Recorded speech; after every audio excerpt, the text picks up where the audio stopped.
प्रदेश में किरोड़ीलाल मीणा को लेकर दोनों पक्षों में खींचतान जारी है।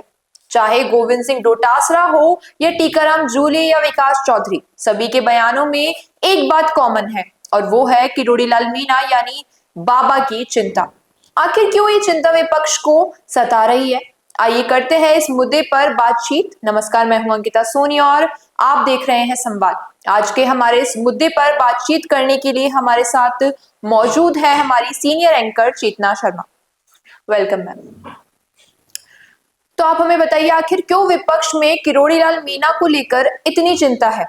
क्या विपक्ष को कुछ फायदा होगा इससे?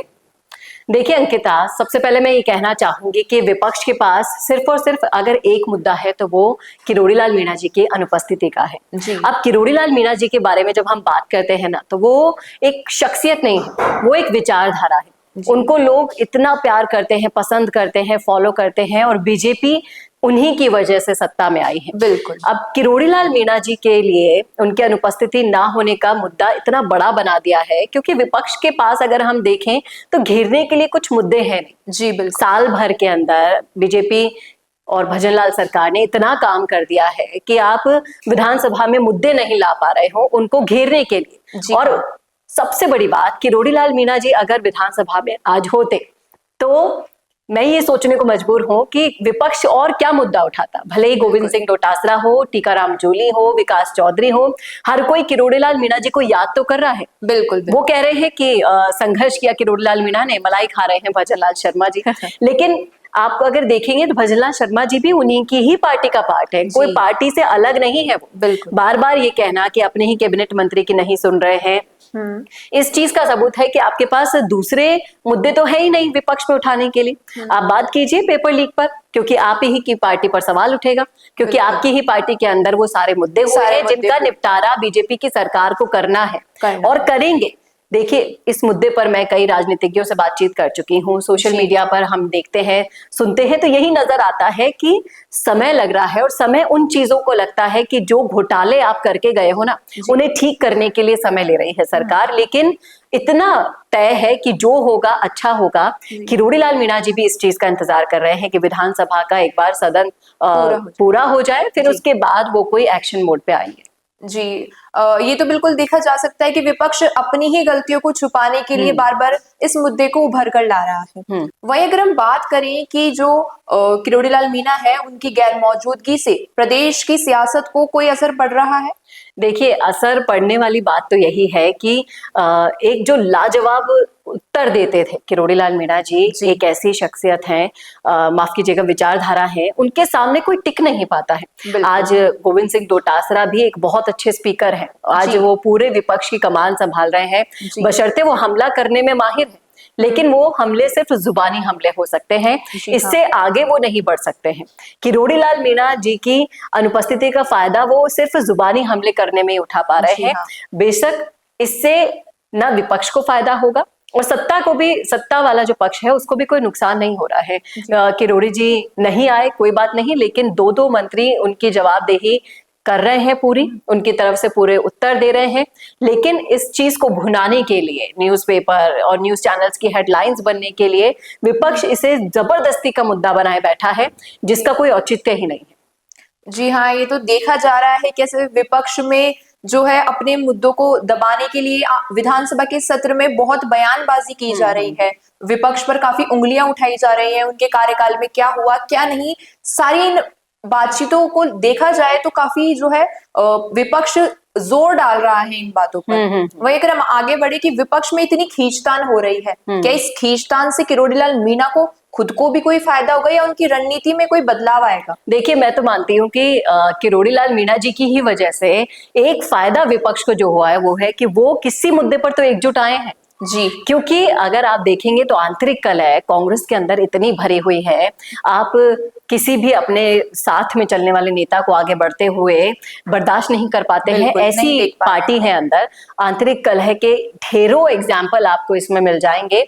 तो मैं तो इस बात की खुशी ही जाहिर करना चाहूंगी कि आखिर किरोड़ीलाल मीणा जी एक ऐसे शख्स है जिनकी वजह से एकजुट हुआ है विपक्ष, नहीं तो कोई किधर जाता है कोई किधर जाता है। और रही बात फायदे और नुकसान की, तो फायदा इसमें किरोड़ी लाल मीणा जी का तो नहीं है। हालांकि ये जरूर मैं कहना चाहूंगी कि जो किरोड़ी लाल मीणा जी ने चुप्पी साध ली है, जी हाँ, उनकी बातों पर इतना इंतजार हो रहा है, सरकार इतना समय ले रही है, वाकई में इस चुप ज्वालामुखी के पीछे बहुत कुछ चल रहा है। और ये मान के चलिएगा कि विधानसभा सत्र पूरा होने के बाद ये ज्वालामुखी फट सकता है, क्योंकि जो प्रदेश अध्यक्ष जी हैं और सीएम भजनलाल जी हैं, इनके साथ काफी सारे बातचीतों के दौर किरोड़ी लाल मीणा जी के हो चुके हैं। अब लास्ट यही है कि एक बार विधानसभा सत्र हो जाए, उसके बाद हो सकता है कि प्रदेश अध्यक्ष भी बदल जाए, हो सकता है क्या मंत्रिमंडल फेरबदल होगा। तो हाँ। बहुत सारी सियासत बदलने वाली है। और जिस तरीके से बातचीत किरोड़ी लाल मीणा जी की अभी पिछले दिनों अमित शाह जी से हुई है, उसके बाद उन्होंने अपने मुंह पर जो जिप लगा ली है, वो खुलने का वक्त वही सही वक्त होगा जब प्रदेश अध्यक्ष भी बदल जाएगा, जब सियासत के नए चेहरे ऐड ऑन हो गए। बहुत सारे कयास लगाए जा रहे हैं कि वसुंधरा राजे की भी पर्दे के पीछे वाली एंट्री होगी मंत्रिमंडल में से। तो बहुत कुछ होने वाला है और इसी वक्त का इंतजार करने के लिए किरोड़ी लाल मीणा भी अभी चुप्पी साधे हुए बैठे हैं। बशर्ते ये भी आप मान के चलिए कि किरोड़ी लाल मीणा चुप तो बैठे हैं जी, लेकिन वो कभी उस तरीके से दब नहीं सकते हैं। हाल ही में देवी सिंह भाटी जी का एक वीडियो वायरल हो रहा है सोशल मीडिया पर, उसमें वो कहते हुए दिखाई दे रहे हैं कि जो खरा बोलता है ना, वो हमेशा दूसरों की नजरों में खटकता है। और किरोड़ी लाल मीणा भी खरे हैं। वो विपक्ष के समय भी एक अकेले भारी पड़ते थे पूरी कांग्रेस पार्टी पर, और अपनी पार्टी को भी वो गलत नहीं करने देंगे, इतना सबको पता है। जी, आपकी इसी बात को अगर हम आगे बढ़ाएं तो आपको क्या लगता है किरोड़ी लाल मीणा का इस विधानसभा सत्र के बाद आगे क्या ऐसा कदम होगा, क्या वो एक्शन लेंगे, क्या कुछ बदलाव आएंगे? देखिए, मैंने अभी भी आपको बताया कि सिर्फ उस वक्त का इंतजार वो कर रहे हैं कि सदन पूरा हो जाए, एक बहुत बड़ा फेरबदल सत्ता में होगा। और प्रदेशाध्यक्ष जी से जिस तरह से उनकी बातचीत नोकझोंक सुनाई दी गई और भजन जी से भी उनकी बातचीत और नोकझोंक सुनाई दी, उसको देखते हुए लगता है कि अब उन्होंने चुप्पी इसलिए साध रखी है कि देखिए, बीजेपी अपने डिसिप्लिन और संगठन के लिए जानी जाती है, और इसके खिलाफ जाना, अपनी पार्टी के खिलाफ जाना, यहाँ किसी भी कार्यकर्ता को अलाउड ही नहीं होता है, ना ही इनकी नीतियों में यह होता है।